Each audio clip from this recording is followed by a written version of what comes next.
Aiming for a sustainable, emission-free future, the world is rapidly moving towards clean energy. Electric vehicles are the new thing. They do not run on hydrocarbons like your normal diesel or petrol-powered engines. Therefore, they reduce the stress on the planet. These EVs run on batteries essentially, supposedly better for the environment, right? In reality, not so much. Batteries are undoubtedly a key to energy transition.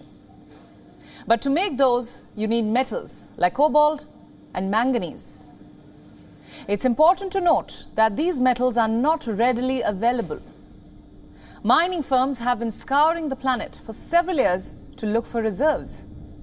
And their search ended at an unexpected place, the ocean beds. They are rich, unexplored territory for the metal mining sector. Now, as investors and companies move towards quote-unquote exploiting the mineral resources, climate activists have raised an alarm. They say that deep-sea bed mining can irreversibly impact the marine ecosystem. Now first, let's understand how such elements are sourced. When you think of mining, the first image that comes to mind is digging caves and tunnels, possibly. But mining the ocean floor doesn't quite work that way. These rocks are present on the top of the ocean floor, not under it. They are present some 4 to 6 kilometers below the surface, often partly or completely buried. These tennis ball-sized compounds are called nodules. They are formed after hundreds and thousands of years of sedimentation. The elements in these nodules are present in their oxide forms, for example, manganese oxide or iron oxide. And these nodules are an essential part of a centuries-old ecosystem. Many of the undiscovered marine species depend on them, and when companies scrap the ocean floor, they stir up a plume of sand and sediment, naturally disturbing the fragile ecosystem.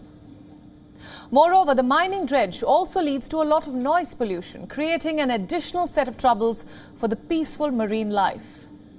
The noise will not impact just the nearby organisms, but as per a report published in the journal earlier this year, underwater life hundreds of kilometers away will also be impacted.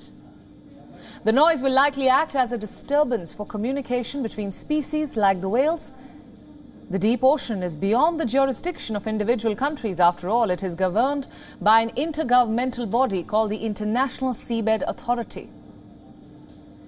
Some reports say that the ISA has already approved 28 mining contracts that will cover an area of more than 1 million square kilometers, while it still works out the standards and regulations for operations. Now that is something to think about.